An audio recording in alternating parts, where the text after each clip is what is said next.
करती हूँ कि पंडाल में कथा सुनने का फल क्या है।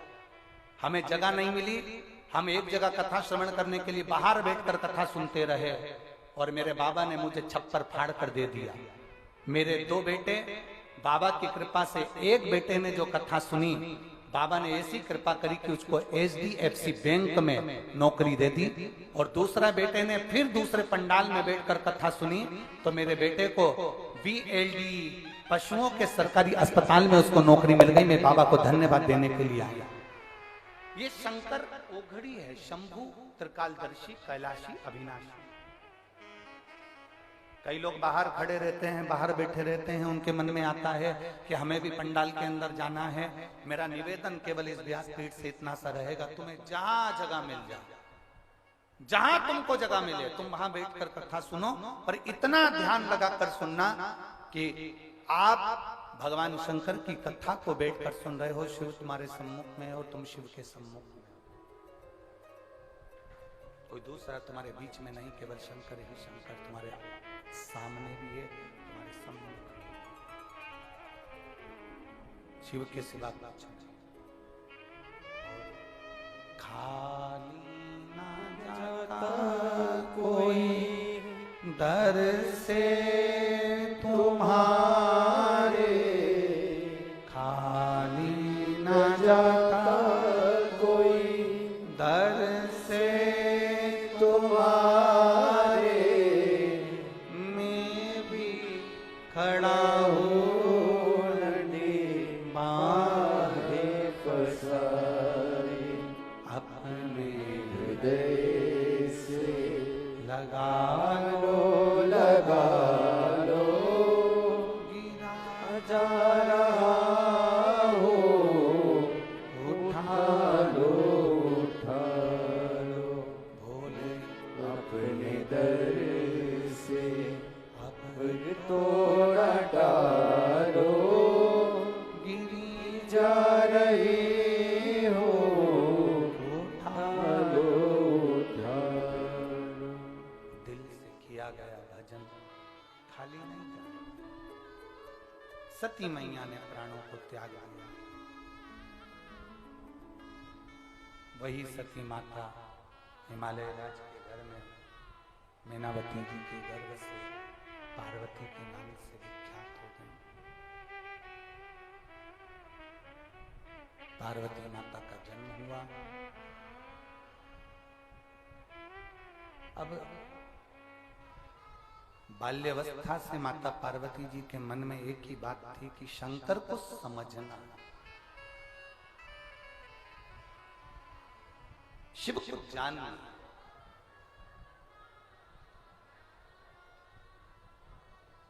और भगवान शंकर को समझने के लिए माता पार्वती जी ने बाल्यावस्था से शंकर भगवान के शिवलिंग की आराधना करना प्रारंभ किया।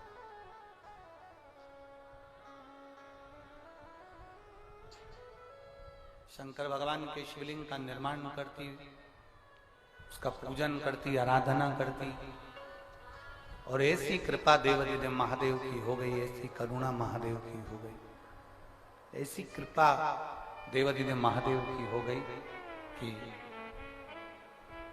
पार्वती जी की तप साधना में वो बल आ गया कि पार्वती जी शंकर भगवान के प्रति समर्पित। समर्पण किसको कहा गया? दिखावे का समर्पण नहीं होना चाहिए। एक भक्ति का समर्पण होता है जिसमें आप भगवान शंकर के प्रति प्रबल भाव से जुड़ जाते हैं, प्रबल भाव। उसमें दिखावा नहीं है आपके अंदर।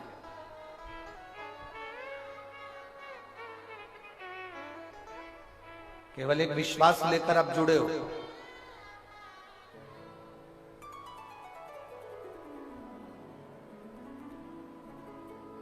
केवल एक भरोसा रखकर आप देवादिदेव महादेव से जुड़ चुके। दिखावा आपके सम्मुख में है नहीं। पार्वती जी भगवान शंकर को अपने हृदय में बिठा, खूब समझाया हिमालय राज ने, मैनावती ने, परिवार वालों ने खूब समझाया कि वो शमशान के निवासी हैं, पर उनका उनका डेरा है। खूब समझाया उनको कि आप समझ जाओ, इनसे विवाह मत करो, खूब समझाया, पर मानी नहीं पार्वती नहीं मानती। जब पार्वती जी नहीं मानी तब देवादिदेव महादेव से उन्होंने विवाह करने की आतुरता रखी, क्योंकि वो शंकर को जानना चाहते थे। पंडाल में बैठकर कथा सुनने का लक्ष्य क्या है, पंडाल में बैठकर कथा सुनने का फल क्या है, एक आसन लगाकर टीवी के सामने, मोबाइल के सामने बैठकर कथा सुनने का फल क्या है। जो नहीं जानते उनको जाना चाहिए कि समझना चाहिए कि आखिर शिव महापुराण की कथा ऐसी है क्या जो पंडाल के सम्मुख में बैठकर कथा सुनी जाती है, आसन लगाकर कथा सुनी जाती है, दिल से कथा सुनी जाती है तो बाबा 3 महीने में दे देता है। आखिर समझे तो सही किसमें है क्या, आखिर इसमें समाया क्या है, इस कथा में है क्या।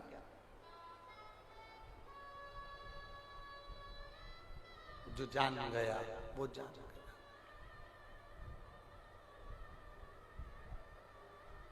जिसने अपनी चित्त वृत्ति में बिठा लिया, जिसने अपने जीवन में समर्पित भाव में उसको जान लिया, वो जान लिया।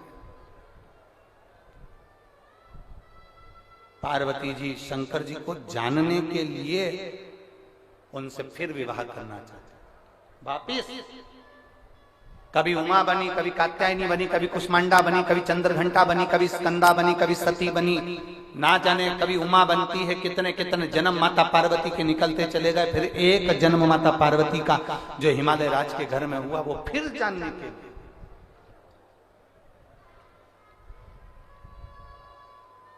अब की बार भोलेनाथ पार्वती जी को बिहाना नहीं चाहते थे, क्योंकि ये जन्म लेती है मर जाती है, जन्म लेती है मर जाती है, मुझे पहचान नहीं पा रही। पर बाल्य अवस्था से माता पार्वती जी ने शंकर के शिवलिंग की पूजन करी, शंकर भगवान के स्वरूप की नहीं, शिवलिंग की पूजन करी। और जो एक बार भगवान शंकर के शिवलिंग पर 1 लोटा जल चढ़ाना चालू कर देता है, एक बार जो भगवान शंकर के मंदिर में 1 लोटा जल समर्पित करना चालू कर देता है, जो मुख से श्री शिवाय नमस्तुभ्यं बोलना चालू कर देता है, वो अकेला नहीं रहता, उसके साथ में मेरा काल अधिपति महाकाल साथ चलता। शिव जान गए ये मेरी हो गई। शंकर भगवान ने पार्वती जी से विवाह करने की हाँ भर दी। शिव दूल्हा बने हैं, पार्वती मैया दुल्हन बनी है। शंकर पार्वती आ रहे हैं, जोरदार ताली बजाकर स्वागत करें। देवादिदेव महादेव और माता पार्वती जी का स्वागत करिए। भाव से आनंद से शिव पार्वती यहां पधार रहे हैं। पार्वती मैया भगवान शंकर जी के गले में जयमाला पहना रही हैं। जोरदार ताली बजाइए। हर हर महादेव। अब शंकर भगवान पार्वती जी के गले में जयमाला पहना रहे हैं। जोरदार ताली बजाएं। हर हर महादेव। सुंदर आनंद के साथ में 5 दिवसीय शिव महापुराण की कथा जो यहाँ चल रही है, आज उसका 2 दिवस यहाँ विराम ले रहा है। 3 दिन की कथा और है। बड़े भाव से आनंद से कथा का रसपान करिए और अपने जीवन को सार्थक बनाइए, आनंदित बनाइए। बड़े भाव से ये 5 दिवसीय कथा 1 बजे से 4 बजे तक चल रही है, जिसको श्रवण कर अपने जीवन को धन्य बनाए। आगामी जो कथाएं हैं, 26 मार्च को सीहोर में महादेव की होली रहेगी, जिसका समय सुबह 10 बजे रहेगा। जैसे ब्रज में होली होती है, एक बार अगर मौका लगे तो हमारे सीहोर में महादेव की होली करने अवश्य आइए। 26 मार्च को 1 दिवसीय महादेव की होली रहेगी। आपसे भी निवेदन है, आपके आसपास के शिवालय में चंदन का जल, अष्टगंध का जल, केसर का जल महादेव को अवश्य समर्पित करें। 26 मार्च को 26 मार्च को महादेव की होली सीहोर में सुबह 10 बजे रहेगी, जो कि चमत्कालेश्वर मंदिर से प्रारंभ होकर 5 मंदिरों तक जाती है। उस होली का दर्शन सीहोर में होगा। 19 मार्च को आष्टा में सीहोर के पास में महादेव की होली होगी, जो 11 बजे प्रारंभ होगी।